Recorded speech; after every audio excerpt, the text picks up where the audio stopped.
Hello, I'm Lizzy. And I'm Izzy, and we need help.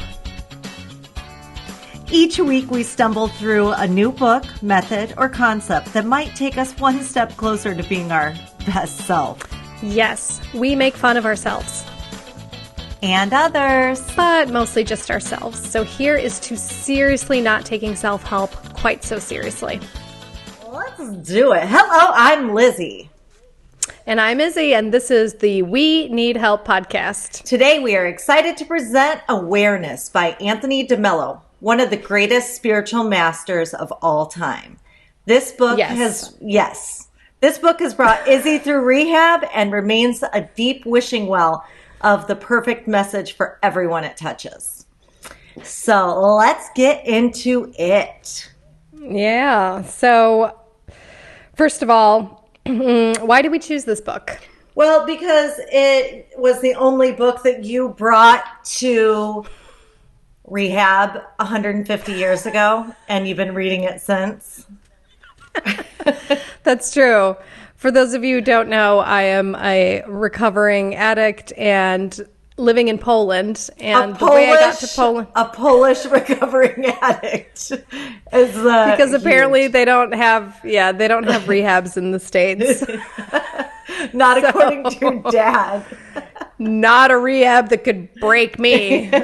You needed like post-war rehab. My dad's like, Eastern European rehab or no rehab at all. So years ago, this was 2004, my dad came to my house as like a last, like, let's save Isabella. And I was locked up in my crack den, just enjoying myself, having a lovely afternoon. And just having a little crack, like Netflix and crack. Yeah, like, I don't know.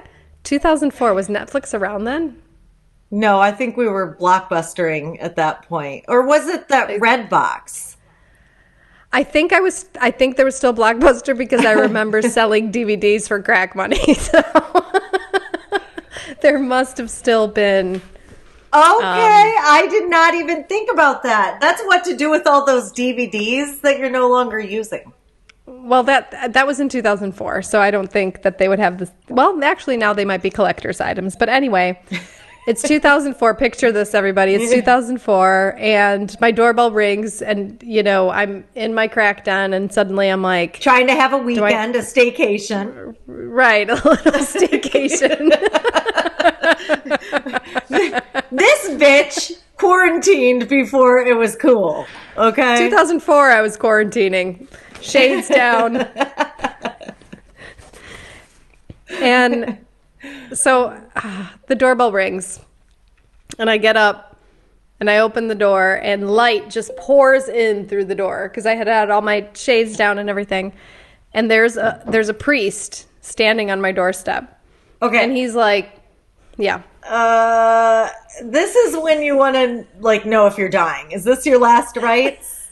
I was like, yes, Father. I really want to. And then my father for this. My father, not the priest father, but my father, like, not like Darth Vader. Like, Isabella, I am your father. That's the one line I know from Star Wars, just so everyone knows. So funny. Like, I'm digressing, and there's going to be a lot of digression in this episode. Izzy, I am your father, and so am I. Did you notice that it's like now it's like Arnold Schwarzenegger who's giving you an intervention? I am your father. And my father. I am the Terminator. Get into the chopper. We're taking you to Polish rehab.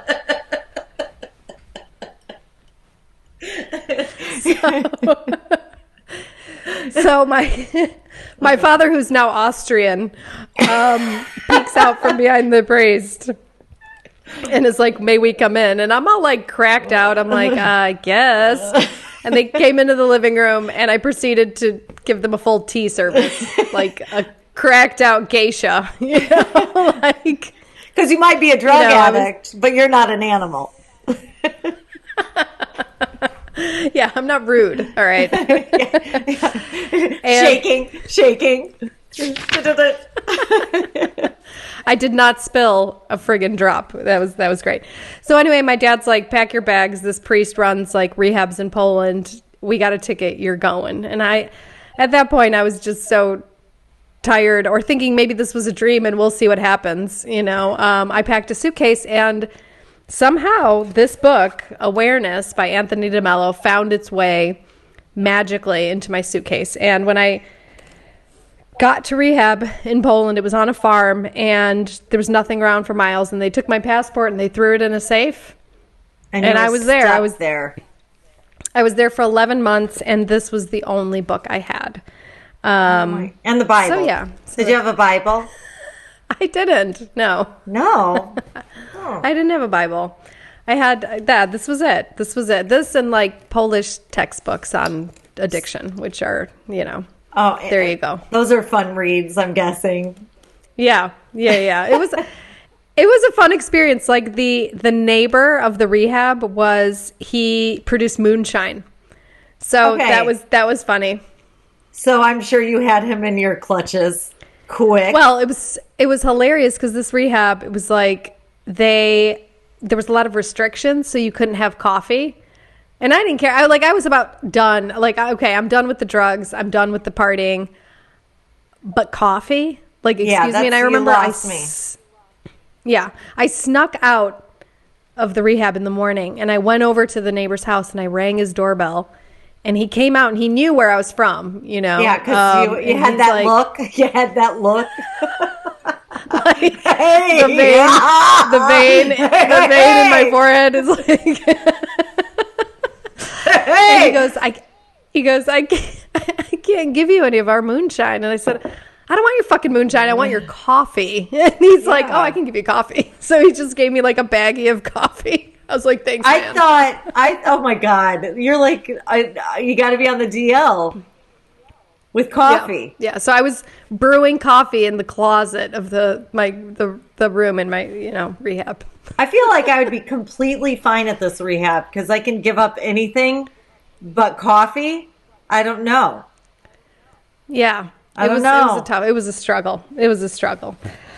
Anyway, this book got me through it. It was the only book I had, and it was in English, and I just read it to cover, and I did not retain anything. So I'm like so happy that we have read through this book and got something more out of it. Well, and around. Then I was feeling extremely low, and Izzy sent me this series of gifts. It was a teapot and a teacup. Oh my God. It all reminiscent of the drug days. It was a lavender candle. It was tea, a dragonfly tea, and it was this particular book, Awareness. Yeah. So it circled back to making me feel better. And I can tell you, if I open it to any page, any day of the week, anytime, it offers me wisdom for whatever is plaguing me. Any day of the week. I would agree with that. It's a cool book. It's a cool book. Yeah. But I love that you didn't get anything from it in the first, 15 years?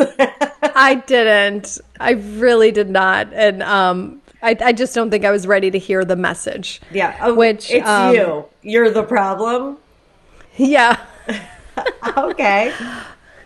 Well, let's talk about the book a little bit. I mean, the book is interesting because first of all, we listened to it on Audible. And I really think it's the only way to experience the book is to listen to it on Audible because he is reading it. The book is not a book. It's a transcription of a actual there were several days that he spoke to people and they transcribed it from that, correct? Yes, correct. Okay. So the book is a recording of a spirituality conference that he did. So he's talking to a group of people, and it's over a couple days, and it is So the recording came first, and then they transcribed it and made it into a book. So what you're listening to is the actual conference, and it was just magical. I think we both would recommend listening to him over reading the book first, just because, I mean, anything with an Indian message makes it more wise. Would everyone agree? Is that a thing? It was hilarious because we were preparing a little bit for this episode. We do, it doesn't sound like it, but we do prepare a tiny bit. And we both had written down Indian voice. Like, it was just like, that was it. Like, that's it. Close the deal. Yeah, sealed the deal. And that's available. That's available on Audible. Yeah, it's available on Audible. The book is Awareness by Anthony DeMello. And he's fantastic. I mean, he's an Indian psychotherapist and a Jesuit priest. He was born in Bombay, which is now Mumbai. He went to Loyola University, so there's the Chicago representative. That must have been it. Awesome. That's why you grabbed that book. You're like, you know what? One of my hometown guys. I got to get somebody from Chi-Town. I got to take a piece of Chi-Town. I was hoping that you guys hadn't slept together or anything. Or I was kind of hoping that you had. Yeah. No, unfortunately, he died of a heart attack in 1987. He was 55 years old, and it was under, some people say, mysterious circumstances. So the reason people say he died under mysterious circumstances is because he was sort of a rising star in the Catholic world. And he sort of promoted different religions, right? Like an Asian form of Catholicism, where polytheism, where he was open to different forms of religion. And I think the Catholic Church was a little freaked out by that because people were starting to really dig him and follow him. And yeah, he died of a heart attack in 1987 when he was 55 years old in New York City. And it says something on Wikipedia. It states that he was found in the fetal position. And I find that interesting because I've never seen anybody on Wikipedia like stated what they were found in. I may just be missing people, but like that, I found that very interesting. Is that not something that people with heart failure, do they not crawl up into the fetal position, or? That's something we should have researched, but have not. However, feel free to look that up, everybody. Yeah, and let us know in a text or something. But well, what was interesting, his brother wrote a book, a biography about his brother, and he wrote that they all went out to lunch or something, and then Tony later complained of a stomach ache. He goes by Tony. He goes by Tony DeMello. So anyway, very strange. Sorry, I had to clear my throat there. Got a little verklempt. I know. There's nothing worse. Well, there's a lot worse, actually. There's tons worse. I have this thing, and I don't know if our listeners have it, but when I'm talking or trying to present, suddenly phlegm production begins. Like, my nose starts running, my throat gets closed up. So, really interesting. Anyway, 18 years after his death, after Tony's death, Cardinal Ratzinger and the CDF, which is the Congregation for the Doctrine of Faith, they issued a notification against his work, and they banned his teachings during Ratzinger's time in the Vatican, which thankfully was short. Yeah. So they banned his teachings because they were a little afraid of where he questioned a lot of things, so. Yeah, he definitely, I love, throughout the entire book, he openly supports all types of spiritual guidance. He doesn't glom on to anything. He speaks about Jesus the same way I do. Bringing him to a human level. He doesn't, there's no righteousness. And I'm pretty sure that the Catholic Church that's their main course at every meal is righteousness, in my opinion. Yeah. So I think that he had he not been killed by the Catholic Church, had he not, had he not been murdered by Carl Ratzinger.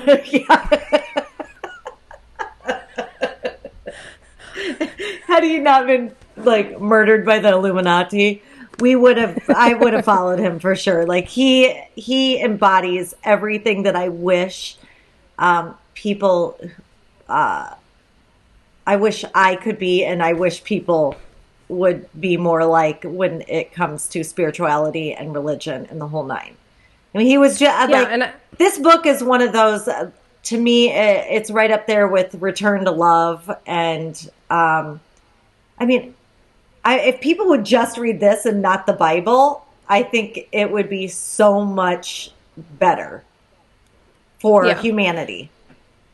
I agree. And I think, to our listeners, what makes this book great is he does not take himself or anything else very, very seriously. He has the ability to laugh at himself. So there's this lightness of being, which is fantastic because he's constantly laughing at himself, which is he's childlike. Yeah, I think a lot of a lot of the world's problems come from, in my opinion, people taking themselves entirely too seriously. So that's why we started this podcast, because we're so goddamn tired of everybody fucking making we're all just trying to be better people.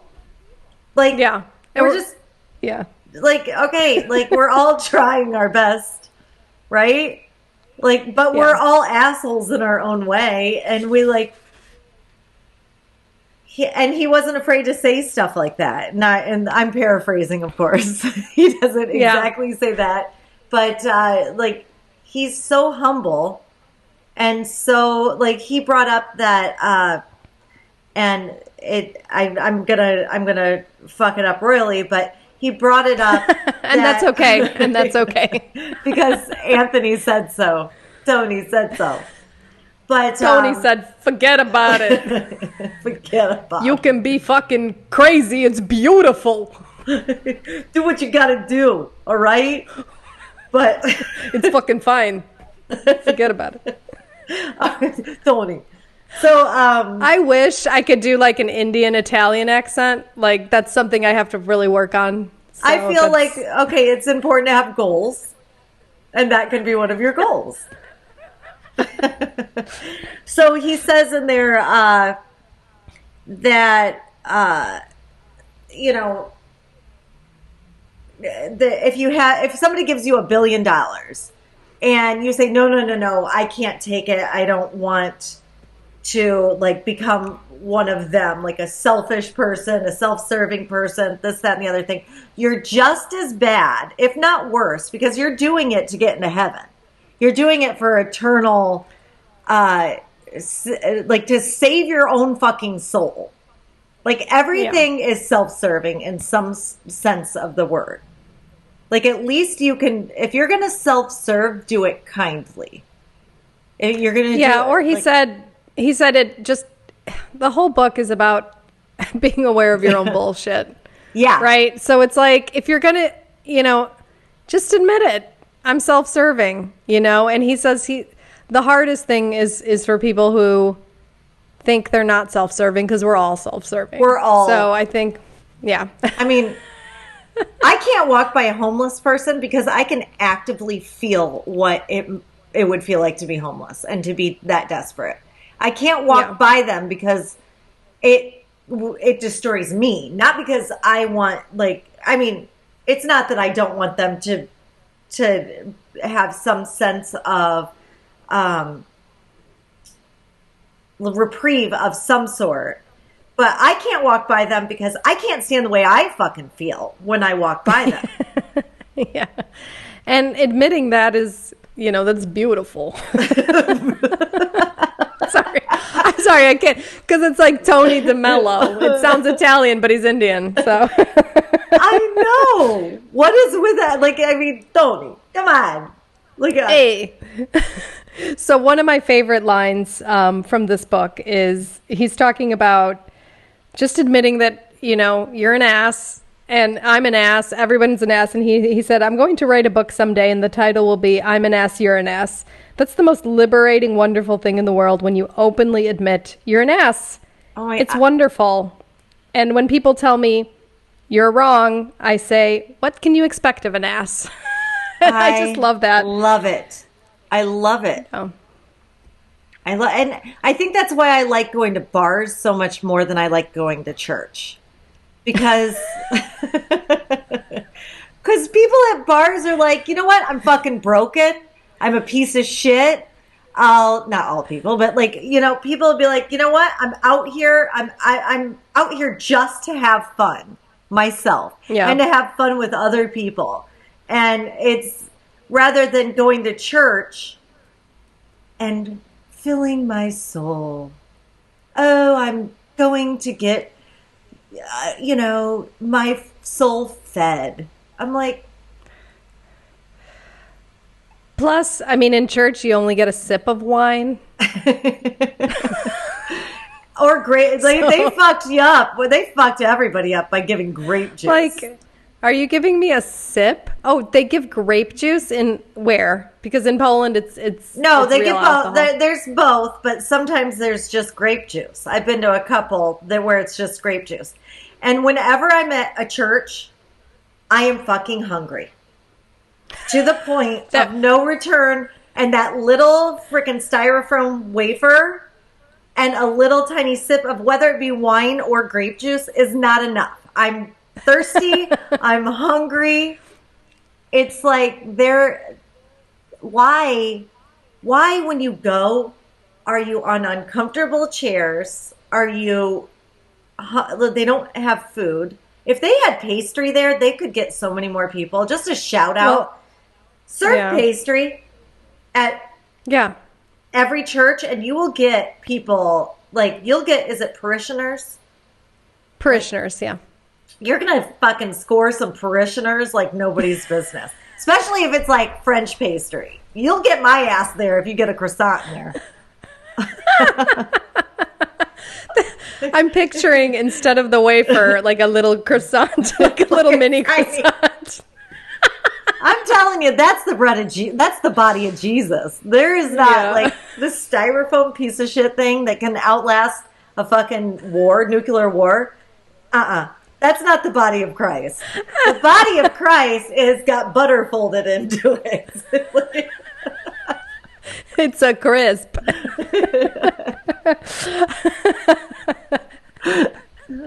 Yeah, and no, don't serve grape juice, except for recovering addicts that want to take the blood of Christ. Then that's fine. I support that. But children and regular people, they could have nice wine. That's a good point. I'm wondering do they do that? Like, do they have two lines? I haven't been to church in a while. Do they have two lines? One for the grape juice and one for the real stuff? Or how does it work? I think they have two different trays, maybe.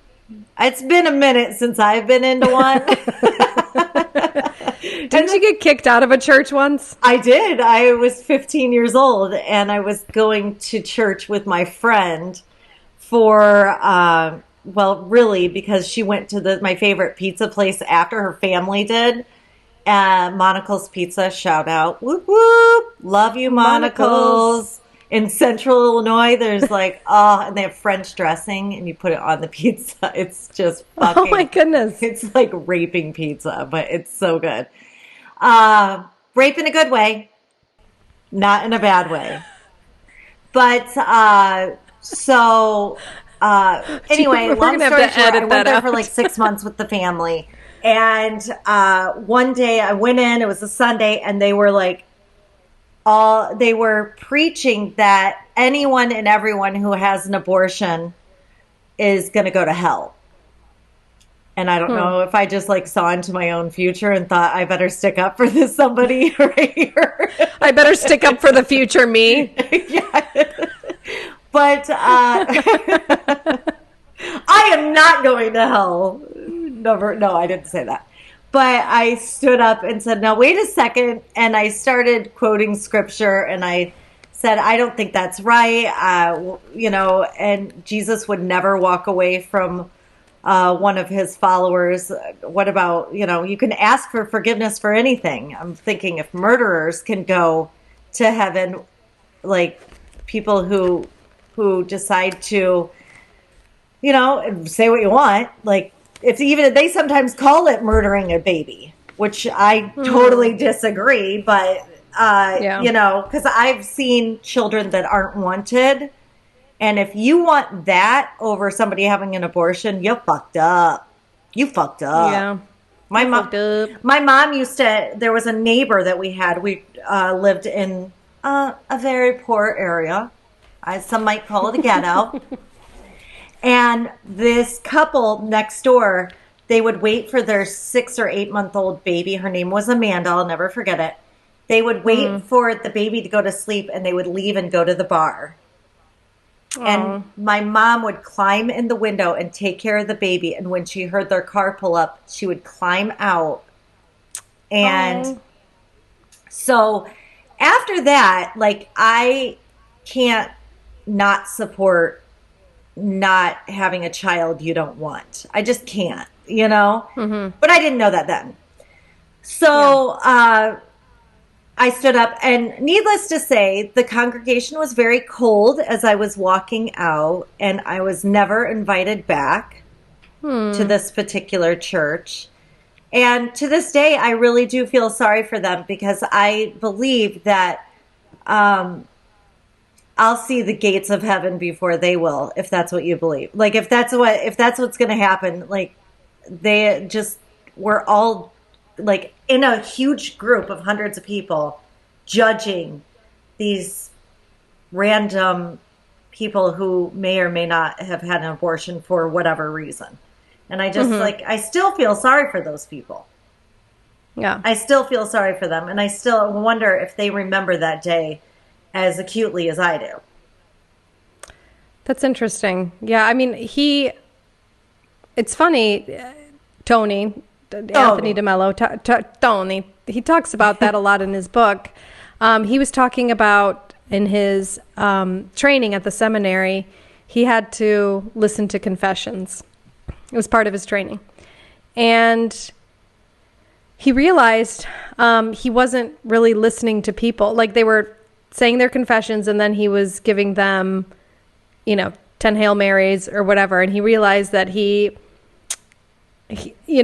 the formula of church sometimes stops you from being present in your life or experiencing things or, really thinking about what that person is saying or what they're going through. Right. So he talks about that a lot. And then what I could really relate to and what you were saying earlier, and it sort of relates to what you're saying now, is when he spoke about Jesus Christ being more on board with the sinners who admitted they were sinners and saying, hey, I'm a sinner, than the pious ones who are like, I'm so good, and they could not see their own sin. So he had an easier time with the sinners that were just like out there. Well, and Jesus and I are like sisters from other misters, brothers from other mothers. We're exactly alike. So that aligns. That aligns right there, because he's just like me. I just, for some reason, I think that people who say they're wrong and people who actively know that they're imperfect are more on point with the message of all the religions. I don't care which one it is.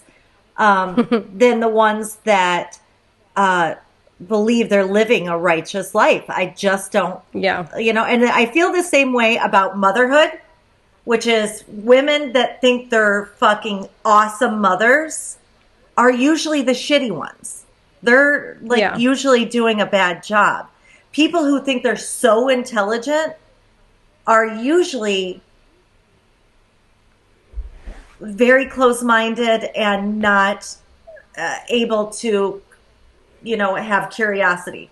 The people who think they're stupid are usually the ones that are trying to learn, are asking questions, are like not afraid to say, I don't know, and please enlighten me. Please let me know. And I just think that and he was the same way all throughout the book. He was well aware of his humanness.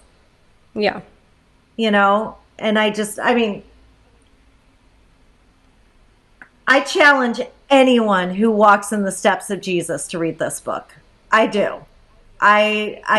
You know, if you walk in the steps of Jesus, read this book. And if you don't feel the same way, what would Anthony say? Please do the accent.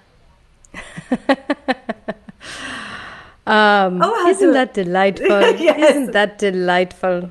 Isn't that delightful? Yes, he's so wonderful. Like the whole listening to him felt like aloe on a sunburn. Yeah, I think, and for me, so to our listeners, the chapters are they're very short, and I think this book is meant to be experienced rather than just like read. And even in the opening that was written by J. Francis Stroud, who works for the DeMello Spirituality Center, said, shout out to Jay. Shout out. J. Francis Stroud in the house. Jay Franny. Woo. Whoop, whoop. He said, enjoy the book. Let the words slip into your soul and listen, as Tony would suggest, with your heart. Hear his stories and you'll hear your own. So I just love that. And he tells wonderful stories. So maybe let's get into it. Like, what did ultimately, to our listeners, what would you say this book was about? This is about being aware of just being aware of yourself and why you're doing things. And you cannot be a victim you can't be a victim in this book. It won't let you. If you are struggling with everybody doing everything to you and you're upset and you feel like you're surrounded by takers, you're surrounded by people who are affecting you, this book will not allow you to be the victim of yourself. It wakes you up in a most uncomfortable, beautiful way and says, this is on you. Bitch, this is on you. You know? Paraphrasing. Yes. What are your thoughts? Like if you had, if you were saying, Lizzy, this book is, what would you say? I wrote down a couple things because there was so much in there. Being aware of your own programming, right? So your reactions, like, why are you reacting that way? You're seeking approval. You know, you want the world to be better so you can feel better. I also wrote, you are not the victim of anything. The book is titled Awareness, so it's being aware of your own reasons, your own motivations, accepting yourself the way you are, faults, accepting the world around you. And sort of, I think a big part of it was like this detachment, like just hang on a minute. I'm going to stop. I'm going to see what's going on here. And I'm going to stop being so, crazy, upset, judgmental about it. Yes. So I think it's freedom from being emotionally dependent on anything. I agree. That's what I got out of this book. He wrote in there, he says that if we really dropped our illusions, in as much as they give me what I want or deprive me, and I love that, I'm interested, I can't read my own handwriting, interested or alert, otherwise not much interested or not at all. The consequence of this is terrifying and inescapable. So if it doesn't serve you, having no interest at all is terrifying. But at that point, you've lost your capacity to truly love. If you wish to love, you must learn to see again. You must give up your drug of dependence and of people, your your drug of being dependent on people for happiness, depending on others for like anything and everything, which is, I mean, that is a drug that we've all had. You know, we've all, you know, relied on our core group of people to bring us joy, to bring us to have that without anybody is to let down that drug of dependence. And I found that interesting because we as a society are constantly looking for other people to either bring us up or bring us down. Yeah. As like uppers and downers as drugs. And I thought that was so interesting. Like, what am I looking for when I go on Facebook? Am I looking for an upper or downer? Where am I? Like, if that is or do I settle myself and go into Facebook just fine? Just, you know, or Instagram or fucking TikTok. If you're not going to TikTok for an upper, I'll kiss your ass. Have you been on TikTok? Yeah, I've been on TikTok. I haven't. You haven't been on TikTok? No, because it's not a huge thing in Poland. I mean, maybe it's becoming a huge thing, but it's just not. Well, a lot of people. Are you like on it though? Like, are you? I don't do videos. I mean, okay. Like Scar would love me to, but I don't. But they say the Chinese government is involved in it. So I definitely hopped on board with that. No.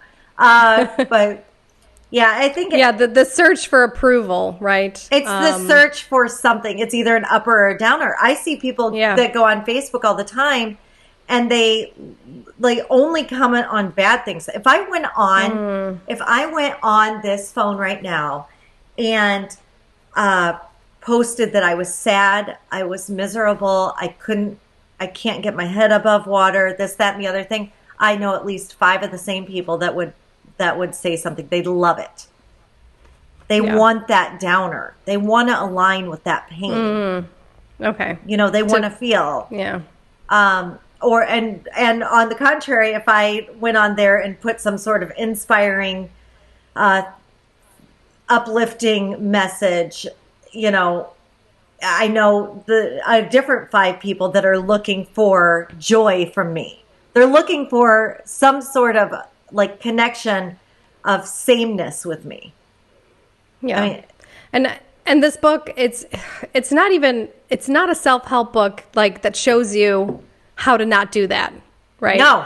It's just he just wants you to be aware of it. Right. So, you know, there's on page 173, he writes or says, I suppose, because he didn't write this, he just said it. Think of a life in which you depend on no one emotionally, so that no one has the power to make you happy or miserable anymore. And that's it, you know, and just to be aware of why am I happy? Why am I miserable?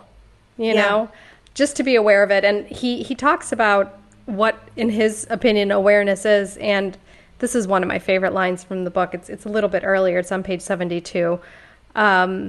He talks about awareness being a floodlight, you know, where it just turns on the lights so you could really see what is everywhere, right? Yep. He said concentration, because if you're concentrating on not doing something, that's like a spotlight. That's only seeing, you know, and he says awareness is the floodlight. So he just to be aware, you know, that's the first step, you know, and that's a lot of what this book is about, to be aware of where is this programming coming from? Why is this person making me happy or sad? Right. You know? And so I pretty much stopped giving anybody credit for anything, happy or sad. I don't fucking say thank you anymore. No, I'm just kidding. Yeah. So anyway, is there anything that you particularly loved in this book or that really spoke to you? Well, we've been since we've read it, one of the things that you pointed out that I loved is in one situation you did the opposite of what your knee-jerk reaction was to do. And I've been taking that on myself because it's like a lot of times I'm serving myself rather than doing what's right for the other person. Like I am doing what is going to save me from pain. Or maybe I want to feel, better than somebody. I mean, sometimes I do. And it stopped me from doing my knee-jerk reactions in a lot of things. How about you? Like, was there anything that struck you like lightning in this book? Yeah, I think it was just one thing, and it's about really plugging and not being ashamed of liking what I like, or loving what I love, because he has this one line in the book which he talks about doing what you love just to do it. And he writes, when there's something within you that moves in the right direction, it creates its own discipline. And that has been returning to me. Like, before, when I was doing things I didn't like, it was drudgery. It feels like torture. Yeah. And he talks a lot about that, like uncovering what you love to do and then doing it because it just creates its own discipline. So, a lot of it has to do with this podcast. I love doing it. I just love doing it. And I love it. And he even said this too. He said, if something's worth doing, it's worth doing badly, which I adore. Well, and because since he said that, I realized that that's why I've been doing everything badly. Yeah. So I think that's one of my big takeaways is really embracing, yes, my heart's desire, and then being less judgy of people, because I'm an ass, you're an ass. We're all assholes. Well, and if you can't love a fuck up, who can you love? Yeah. It's so bizarre to me. Perfectionism is something that I know you struggled with, and I struggle with all the time. But let's just take that off the fucking table. None of us are perfect. Yeah. Okay? Nobody's perfect. And I want to see who is trying their best. I don't want to see who's putting themselves out there. I don't want to see your perfectionism. We live in such a culture that is looking for that in our faces, in our bodies, in our at school. I mean, you hear people talk about their children. It's all about how smart they are. Yeah. Listen, we can't all have geniuses. I saw your kid fucking pick their nose and eat it. It's we all do dumb stuff, and just embracing that is the coolest concept to me. Yeah. Yeah. So, and I do like the idea of being alone in your remembering that this is I alone walk with myself. I don't I don't have to, I am just enough by myself. And he talks a lot about being alone. You are alone, and you're alone in your happiness. You're alone in your joy. You're alone in your sadness. You're alone in your, jealousy. You're alone in that. That doesn't have anything to do with anybody else. We have to kind of come to that at some point. Your bullshit is your bullshit. Can that be a t-shirt? Let's make a t-shirt. So is there anything that you did not get on board with in the book? Anything that you questioned? Because he even said, if you're on board with everything I'm saying, then you're then you're an ass. I can share what I didn't agree with. You share yours. I agreed with so much of it that it almost kind of blinded me on the stuff that I was like, eh. I mean, one thing, it just went on and on and on. Like, the book went on and on, and I felt like I read it for like 2 years. Well, that's because we did read it for I read it I've been reading it since 2004. Well, and I feel like maybe you projected that onto me because like it felt long. So here's what I did not agree with. Okay. He's talking about change. It's around page 90. He wrote, "Do I have to do anything to change myself?" This is him writing. "I've got a big surprise for you. Lots of good news. You don't have to do anything. The more you do, the worse it gets. All you have to do is understand." And I cannot agree with that because For hardworking Polish girl. Hardworking Polish girl who came to country with nothing. Who came to country with crack pipe and book.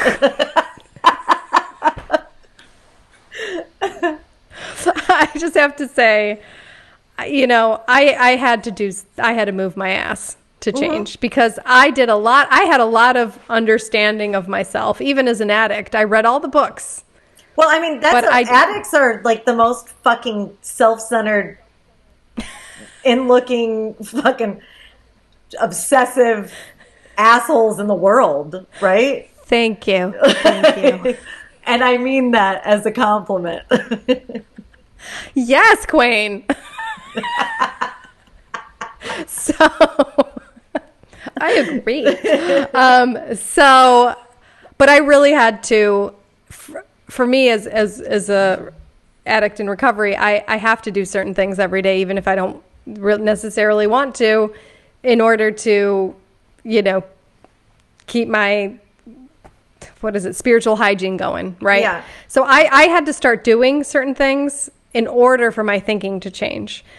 So that's one thing. I couldn't think myself better. I thought I could. Well, I read all the books, and I thought I could not think myself well. I had to get up. I had to move. I had to, take certain actions in order to recover. So I didn't agree with that. But then he does redeem himself. She busted him later. She busted him on a lie. Yes. He just said, send the crowds away. Later, he says how to get, quote unquote, closer to enlightenment. He said, send the crowds away, go up to the mountains, silently commune with the trees, the birds, be aware, go on walks, get used to your loneliness, be kind,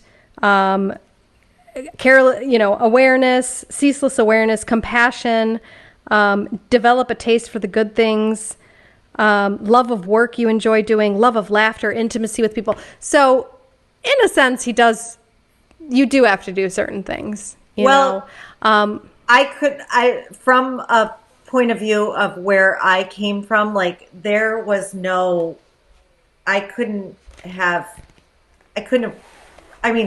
to work. You have to work and you have to do. And I lived, and maybe this wasn't the right thing, but it had the right income, is like, if you got to fake it until you make it. You have to fake it. You weren't recovered until you acted recovered, right?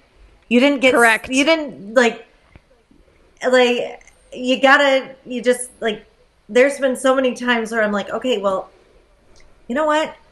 I'm not this, but I'm going to do what this is, and then I'm going to become this. I think that you can take the steps before you admit to having a handle on it.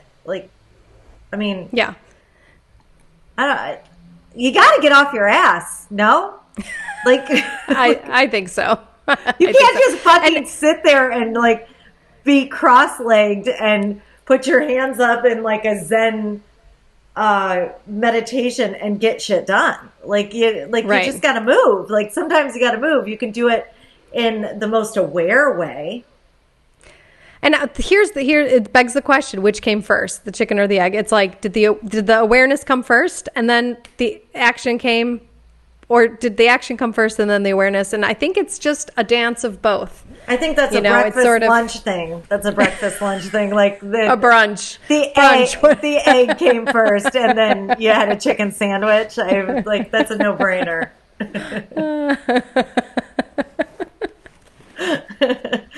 Oh God, that's funny. So yeah. I'm co-signing on that. Like, you have to fucking get up and do what you want to do before you can. Like, you have to work. You have to move. Yeah. Because I know a lot of fucking people that are sitting there, they're not enlightened. They're not. Yeah. And what I loved. This was super interesting to me because he is a psychotherapist and Jesuit priest, and he's spiritual, but then he's a psychotherapist. And what he was talking about was, and he's a comedian. He's a comedian. He's super fun. He is very funny. He's very funny. So he tells the most wonderful stories. They're hilarious. So he was saying that when he was in therapy with his patients, because how do we get to the point where we have awareness, or the point where we want to move, and we move at the speed of pain, right? We move at the speed of pain. Something hurts. I got to change something, right? Right. You look for solid, like you look for reprieve when you're in pain. Yeah. Yeah. Well, or this is what he said. You look for reprieve, or you look for true change.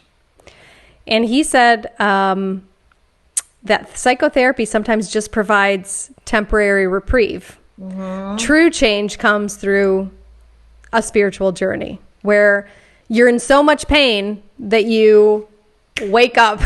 Something has to be done. Yeah. Right. And he said he struggled a lot in psychotherapy because people were coming to him for relief. And he didn't want to provide that relief sometimes because he realized sometimes his patients need to feel more pain in order to experience true change.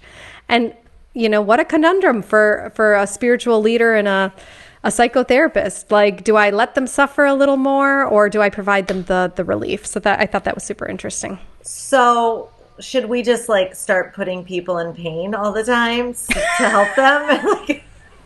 I think that would be called a sadist. Okay, I don't like labels. I don't like labels. You're welcome. Don't punch him in the face.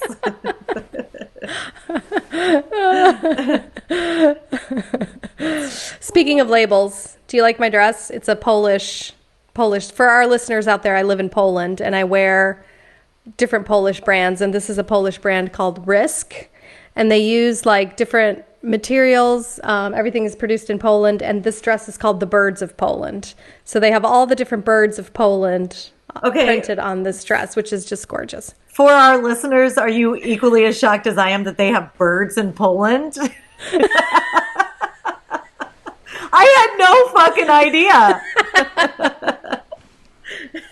I mean, what the? Yes, they do. Next, you're going to tell me there's cats and dogs there. I mean, besides your dog, Cookie. Come on, Cookie. Cookie is lovely, but she's a King Charles Cavalier, which in Poland it's a King Charles Cavalier. So it's much more fancy. It's much more fancy. So it just I got turned on by the Polish version of your dog. It's the first Polish thing that's ever turned me on. So Risk. Risk made in Warsaw, not our sponsors yet, but soon to be. I hope. Fingers crossed. No fingers crossed. You're sponsoring us now, Risk. You're welcome. You don't know it yet. People, everyone, just keep typing into the promo code We Need Help Podcast until they sponsor us. And if they don't sponsor us, we're going to rip that dress off Izzy next episode. Light it on fire. The birds are going to be on fire. Fly, fly, fly. Fly away, little bird, fly. Little starling. Oh my God, I love it. All right. So any What do you want to finish on today? What are you taking away? I'm seriously taking away, like, whenever I feel empty or like shit, I'm going to blame myself.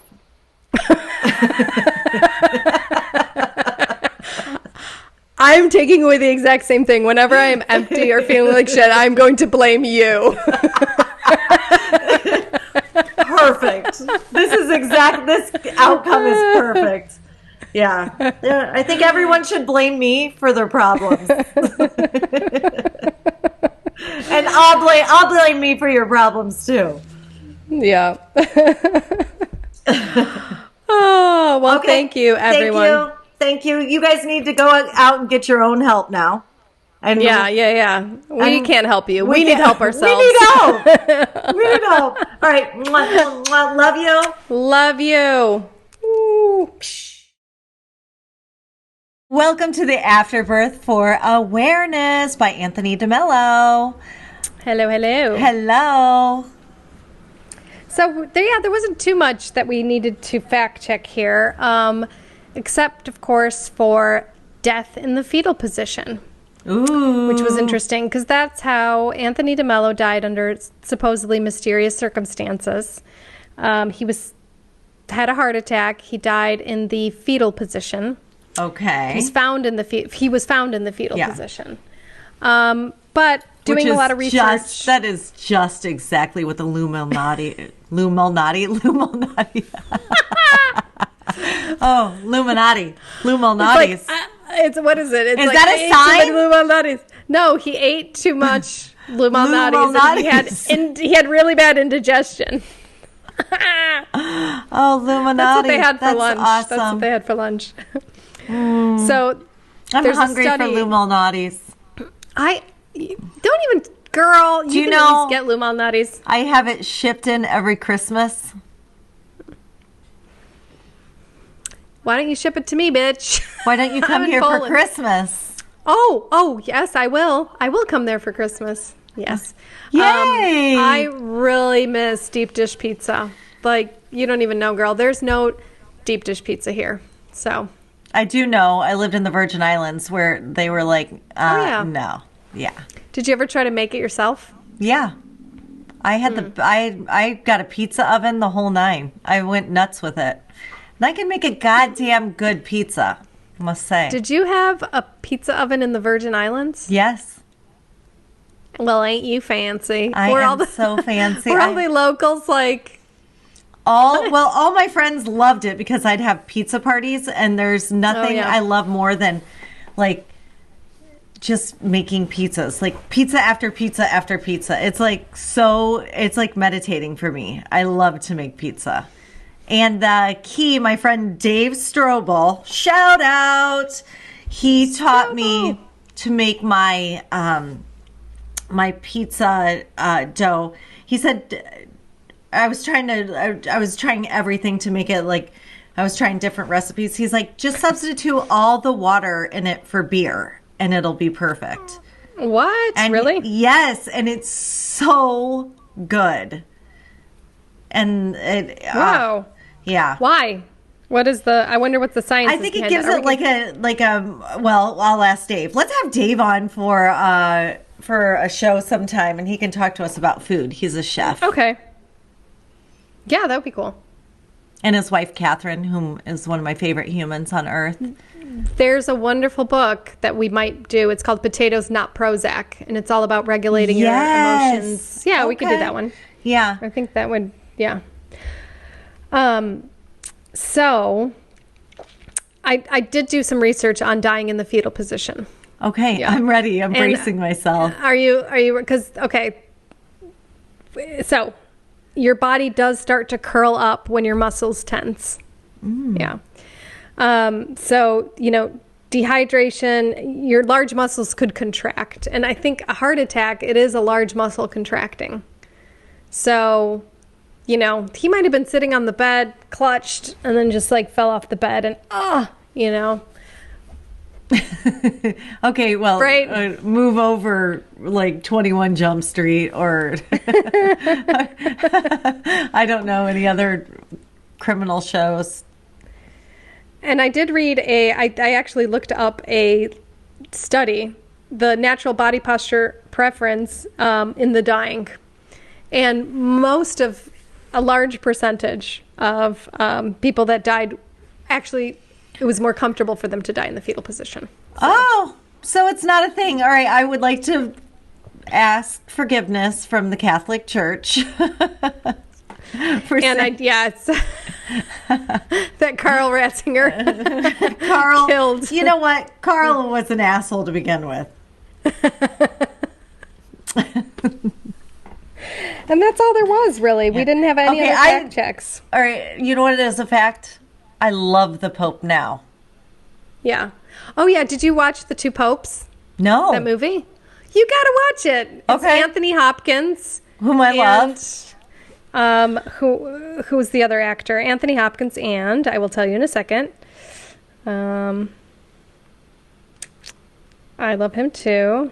And oh gosh, we're gonna have to probably do this over. Okay, sorry. No, we're not. We're not doing shit over these. Like... Two Popes cast.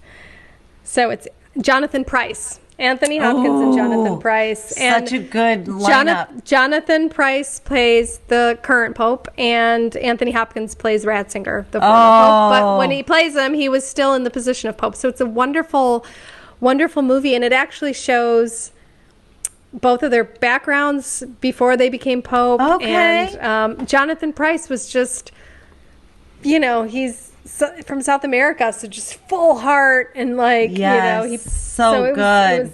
Pope Francis was just, he even fell in love with a girl, when he was younger and all this stuff. So, yeah. Okay, I'll watch it. So it's about it. It's a very good movie, though.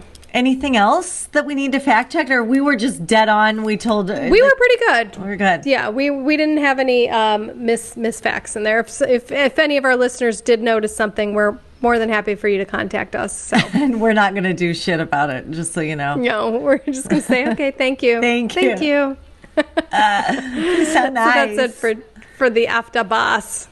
Oh, thank you. Well, I love you. And for everybody else, see you next Tuesday. And if you love us, rate us. Share us. Share us. If you don't.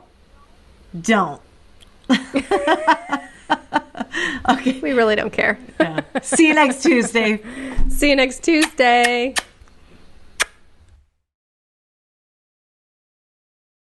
Thank you so much for spending your time with us. Rate and follow us if you like us. If you don't, please don't.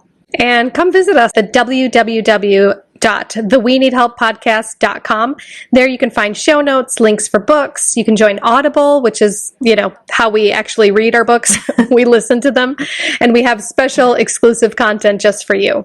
Also, feel free to subscribe to our Patreon account. That's where you can support us financially because we need it. And it can be anywhere from $1 to $100 billion a month, whatever you can afford. And the link to our Patreon account is www.patreon, and that's spelled patreon.com/We Need Help Podcast. And you can support us on there. We would really appreciate it because we do need help. Awesome. And we will see you next Tuesday. See you next Tuesday. Thanks, Bye. loves. Bye.